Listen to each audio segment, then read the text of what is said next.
Giovanni, stiamo iniziando. Oh. Sigla.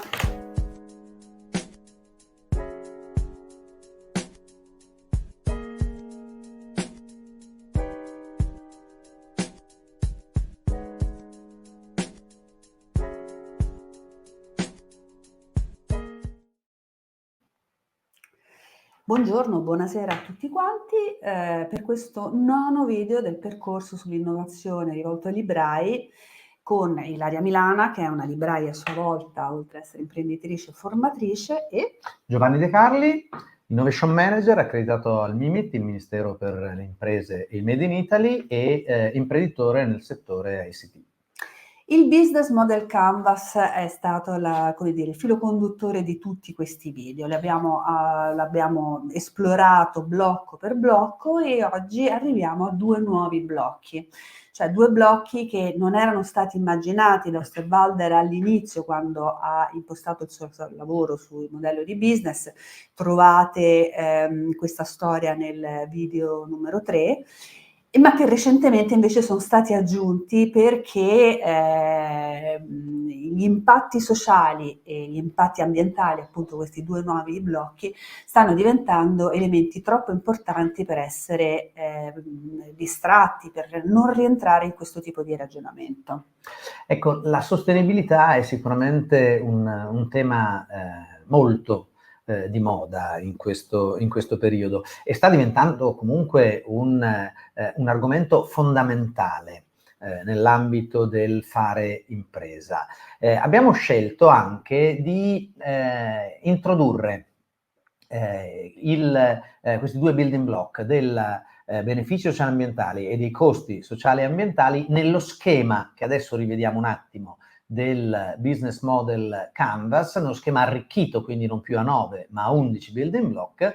Avevo deciso di parlarne prima rispetto al flusso dei ricavi e la struttura dei costi, che sono, diciamo, due concetti di cui parleremo nel prossimo video, che sono fondamentali ovviamente anch'essi per la sostenibilità delle imprese. Quindi possiamo dire che la parte bassa del Business Model Canvas fa riferimento proprio alla sostenibilità, che è una sostenibilità dal punto di vista sociale e ambientale, e oggi parleremo di questo, e dal punto di vista anche economico e finanziario. Sociale e ambientale perché è importante? Perché sono argomenti che vanno abbastanza di moda e che comunque orientano le scelte dei consumatori, in questo caso dei lettori. Noi non possiamo non far cenno, ad esempio, in questo contesto, all'impatto sociale che, ad esempio, un diciamo concorrente delle librerie, quindi Amazon, ha. Oggi Amazon da tanti non è amato per l'impatto sociale che ha nei confronti dei lavoratori che lavorano all'interno di questi mega magazzini che ormai sono distribuiti un pochino per tutta Italia. Quindi ci sono dei consumatori, degli acquirenti che non si rivolgono per questo motivo ad Amazon, così come ad altre grandi realtà, i big della distribuzione. Quindi anche la sostenibilità, in questo caso la sostenibilità sociale, in qualche modo impatta l'andamento economico-finanziario di un'azienda. Le nostre scelte sono in qualche modo anche consciamente e inconsciamente condizionate da questi aspetti. Un altro motivo per cui è importante valutare sia i benefici che i costi sociali e ambientali è perché noi, l'abbiamo già detto in diverse occasioni, noi siamo ospiti di un ecosistema e sappiamo benissimo per definizione di ecosistema che se un elemento dell'ecosistema si rompe, si spezza, tutto quanto l'ecosistema ne viene impattato. E adesso, anche con qualche esempio concreto, noi cercheremo di capire come l'attenzione a questi temi può portare dei benefici e può anche in qualche modo supportare, aiutare, condizionare l'innovazione. Direi che possiamo partire. Andare proprio al nostro esempio.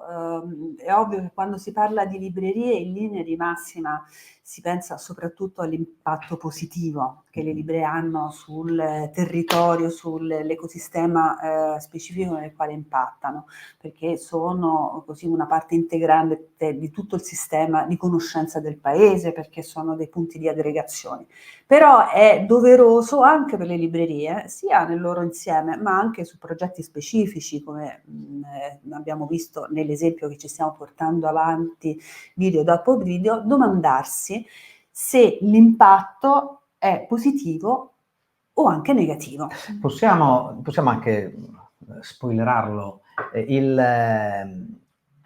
Questa slide è l'unica slide che ho messo sull'impatto sociale ambientale. Cioè, preparando le immagini che accompagnano queste nostre chiacchierate, io da utente della libreria non ho pensato all'impatto negativo. Quando poi abbiamo messo insieme il lavoro mio e di Ilaria da libraia imprenditrice invece non dico che ha dato quasi più enfasi all'impatto negativo, ma ce l'ha messo e ce l'ha messo in bella. Ce l'ho messo perché è una questione di metodo, non so se vogliamo vedere l'immagine. Ovviamente io do grande valore all'impatto positivo che hanno le librerie sulla società. Nello specifico esempio però, i nostri librai che stanno lavorando sul modello di business di questa libreria si sono domandati: la mia libreria ha attività che sono utili a qualcuno e a chi sono utili? Beh, allora sicuramente alle famiglie, visto che proprio tutta l'attività ha preso spunto dall'idea di aiutare le famiglie, in particolare le madri.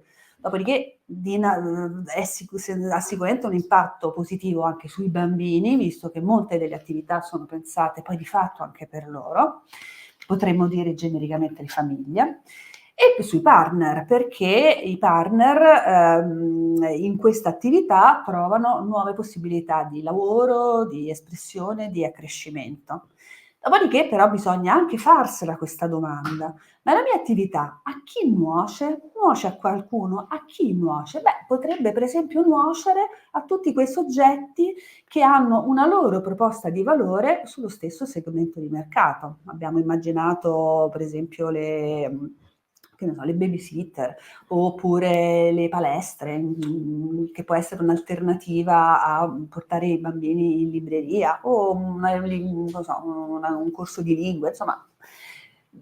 Questo per dire che è importante farsi questa domanda e lì dove c'è una risposta, cercare di capire se si può evitare questo impatto negativo. Per esempio, si possono trovare partnership con queste realtà.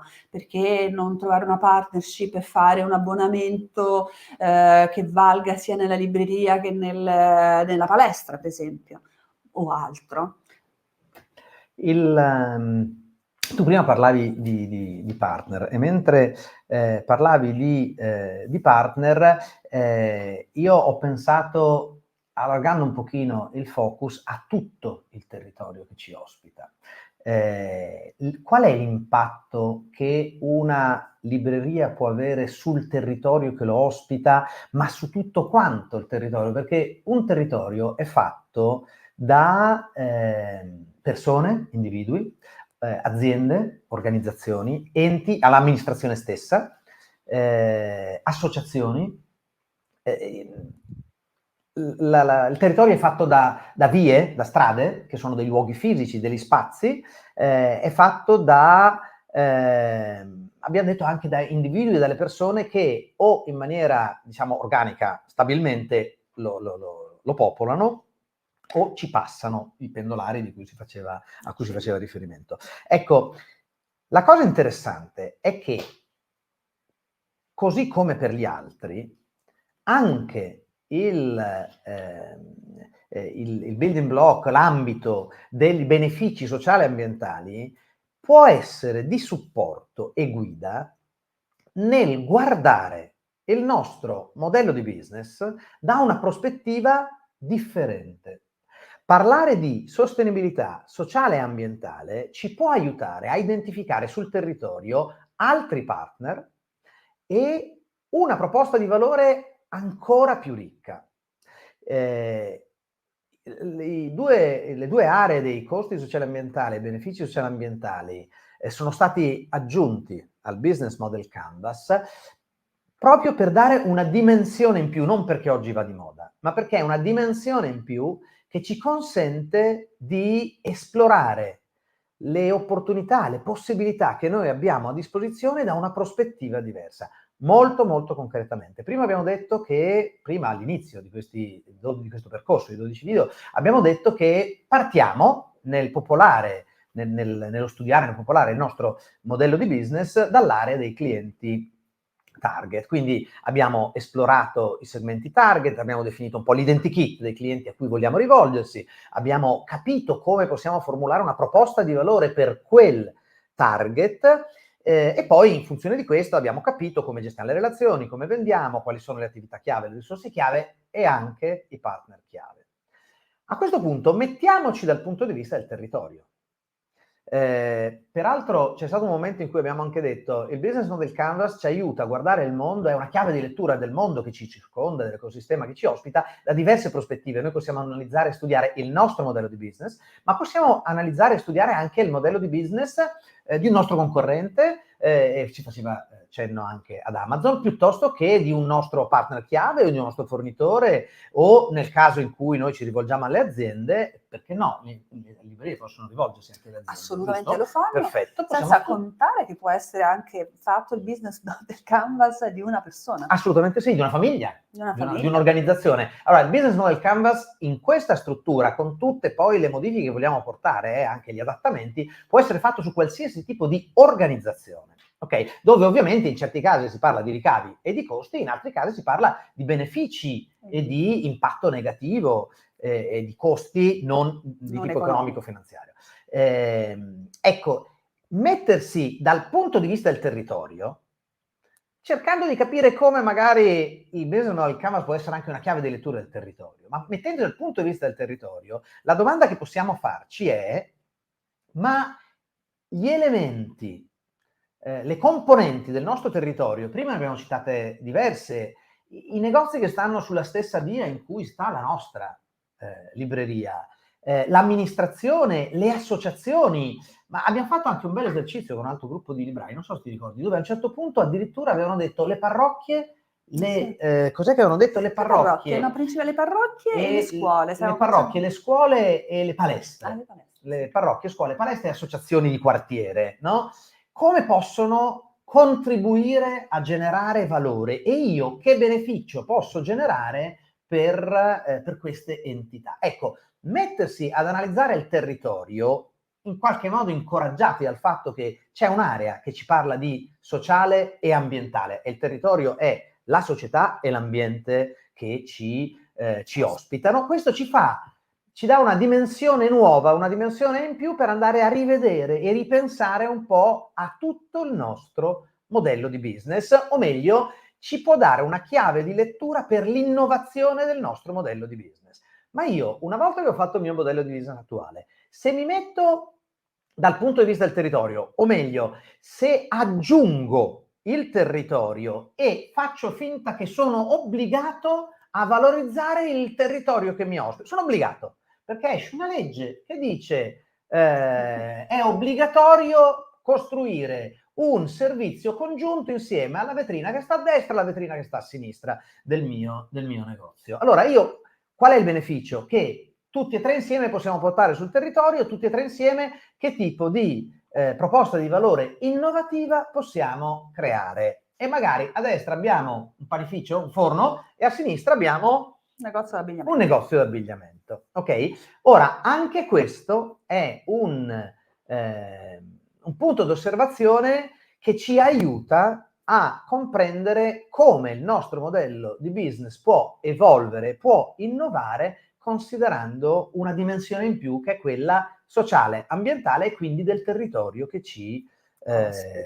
ospita. Senza contare che analizzare gli impatti positivi e negativi comunque aumenta la consapevolezza della propria presenza e nel caso degli impatti negativi può anche anticipare problemi che possono essere risolti alla fonte prima che si presentino.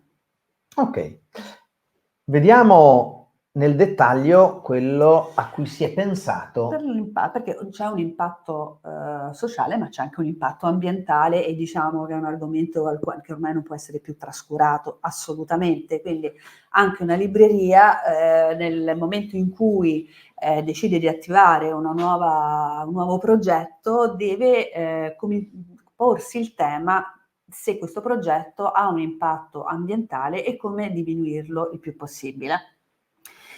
Nell'esempio specifico abbiamo immaginato che i librai che stanno lavorando sul progetto rivolto ai genitori si facciano le domande che vedete nella grafica.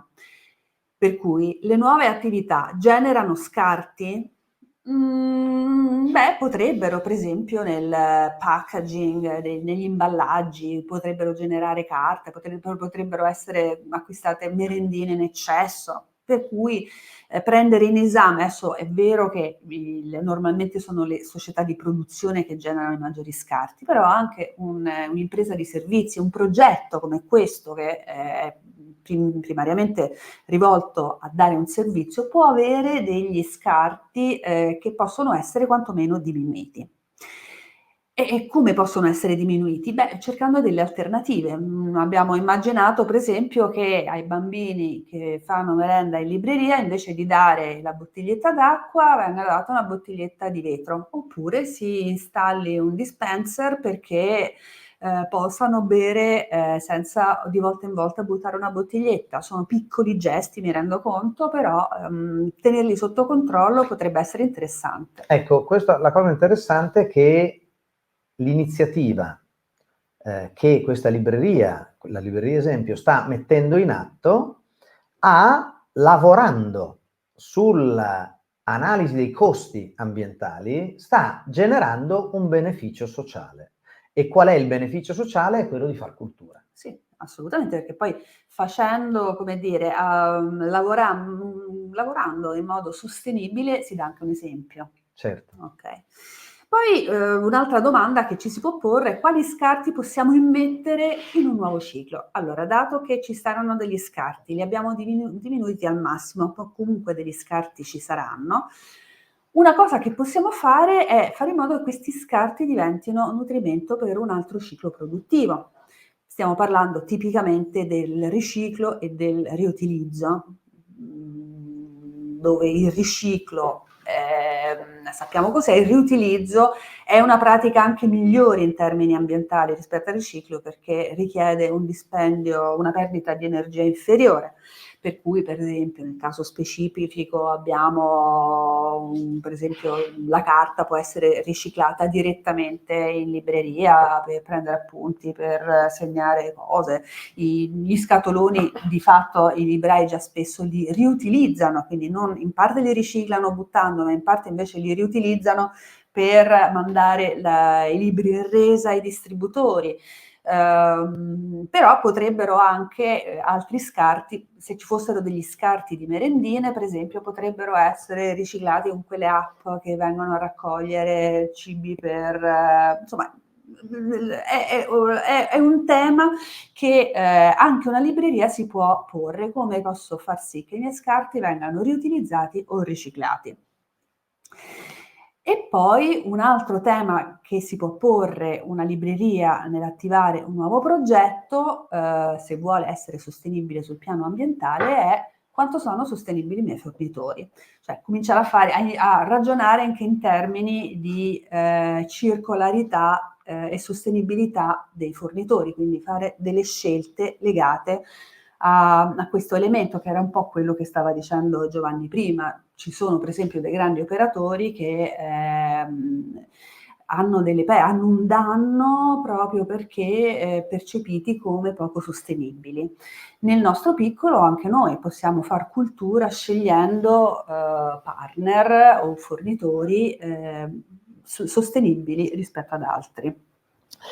Qua ci sono due aspetti che secondo me sono importanti. Uno l'abbiamo citato, ma lo ripeto, in certi casi sono abbastanza noioso, ma Spesso si dice che alla fine dei percorsi di formazione quello che rimane fisso e quello che passa è una quota parte anche minima rispetto a tutto quello che si è detto, e quindi io ripeto le cose che mi sembrano. Poi sai che bisogna ripetere le importanti. cose almeno 5 volte perché Assolutamente.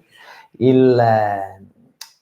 L'analizzare anche l'aspetto dei benefici e dei costi sociali e ambientali è un potente stimolo all'innovazione, perché mi consente di vedere, di esplorare aspetti che forse non hanno avuto ancora la giusta attenzione, o meglio, magari sono parte della nostra quotidianità, ma non li abbiamo mai inseriti in maniera organica nel nostro modello di business, nel nostro far funzionare l'impresa, libreria impresa, che genera valore per il target dei clienti che abbiamo scelto. Quindi analizzare, osservare i temi dei benefici e dei costi sociali e ambientali è uno stimolo nell'arricchire il modello di business o nel guardare quello che abbiamo fatto in maniera differente, con un occhio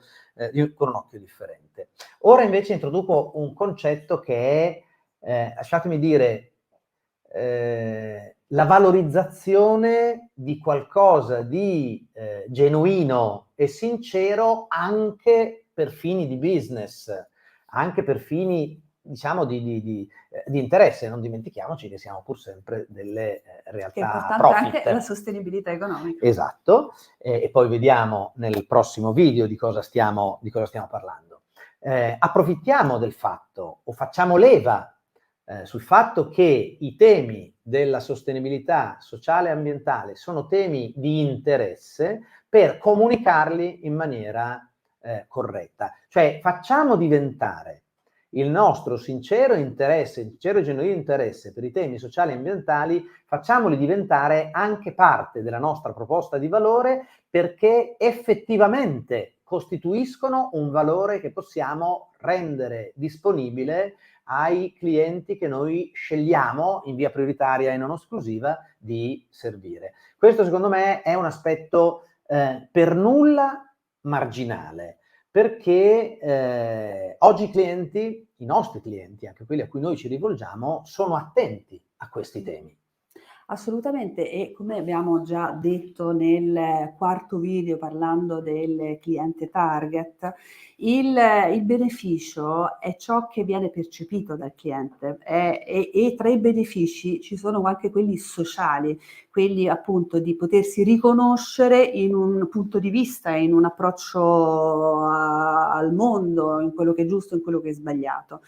E quindi sapere come dire, intercettare anche i temi della sostenibilità sociale e ambientale ne fanno senz'altro parte. Rimanendo nell'esempio, mettiamo che i laboratori per i bambini in cui è prevista la merenda, noi possiamo organizzarli in diversi modi, possiamo per esempio dargli una merendina così di un grande produttore che non dà particolare attenzione alla sostenibilità, e un succo di frutta pieno di sostanze schifezze, schifezze, ok. Oppure possiamo trovare un produttore locale che fa delle cose più genuine, che sappiamo che è attento a un modello di business circolare, a chilometro zero, eccetera, eccetera, e gli facciamo bere acqua perché riteniamo che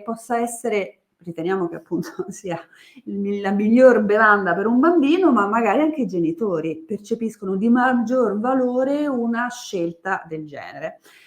Poi c'è un problema legato allo scopo, all'identità, quindi a volte uno le cose le sceglie perché ci crede, e allora tenere presente anche questi aspetti è importante. Abbiamo parlato di tutto ma non di libri, e questo secondo me è importante, perché fa capire come un'impresa che basa la propria sostenibilità economica e finanziaria sulla vendita degli oggetti libri, in realtà il valore oggi può crearlo, e probabilmente deve crearlo, su qualcosa che sta intorno al libro. Ora, una cosa che secondo me è importante è che il libro non è un oggetto, il libro è un contenitore. È un contenitore... Device. Un device. Sì, un device. È un device. Un device. È un contenitore di che cosa?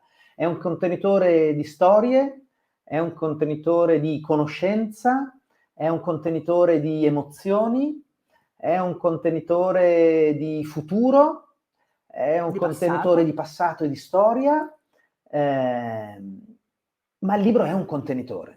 E la libreria vende questi contenitori e deve fare in modo che in maniera coerente allo scopo che l'impresa si è data, all'identità del libraio o dei librai che hanno messo in piedi la libreria, ecco, deve fare in modo che il contenuto di questi contenitori diventi valore e sia anche alimentato, accresciuto, potenziato, reso più evidente dalle attività che vengono svolte all'interno della libreria come luogo di valorizzazione, di messa a fattor comune di questi contenuti. Senza contare, Giovanni, ma poi questo forse lo vedremo ancora meglio nel prossimo video, dove parleremo della struttura dei costi e dei flussi dei ricavi. Cioè, passiamo da temi altissimi poi a temi prosaici. No, ascoltami, rimaniamo nei temi altissimi, perché l'attuale modello di business di una libreria classica si basa sulla vendita di un oggetto, per cui io ti do un oggetto, l'oggetto libro, tu mi dai del denaro, ma nulla toglie che si possono creare altri modelli, per esempio quello dell'affitto, quello del riutilizzo. Diciamo che in fondo noi conosciamo le biblioteche e lì si fa il riutilizzo. Allora si potrebbe immaginare che per esempio per i libri destinati alle mamme ci possa essere una parte di consultazione e poi vedremo come renderla profittevole, ma lo vediamo nel prossimo video. Oppure c'è tutto il mondo dei libri usati, e allora quello è sicuramente un modo diverso, un modello diverso e forse per alcuni aspetti sicuramente più riciclabile, più verde, di far Quindi circolare... stiamo parlando di benefici sociali e ambientali. Stiamo parlando di benefici sicuramente ambientali, in parte anche sociali, per cui un modo diverso, su un modello di business diverso, di far circolare la conoscenza tramite i libri. Ma questo veramente è una cosa che forse si capisce meglio parlando di costi e ricavi. Ok, in questi video noi cerchiamo di dare anche un po' di spunti, di stimoli, di sollecitazioni, quindi ci sono delle informazioni che passiamo relativamente a strumenti, a metodi, processi, ma anche buttiamo lì ogni tanto degli stimoli, degli spunti che spero possano anche essere contributo nel ripensare, nell'innovare il vostro modello di business. Allora ci vediamo con il prossimo video, quello sulla struttura dei costi e il flusso dei ricavi. Il compito? È il compito? Perché io sono buona. Io sono buona e mi dispiace che voi abbiate tutti questi compiti a casa. Giovanni, dimmi il compito. Beh, allora, anche in questo caso non facciamo nient'altro che riprendere lo schema del nostro Business Model Canvas e andare a rileggere, integrare, arricchire, ma anche cancellare e rifare le aree relative ai benefici e ai costi, ne avevo dimenticati anche qui, benefici e costi sociali e ambientali, in riferimento all'ecosistema che ci ospita.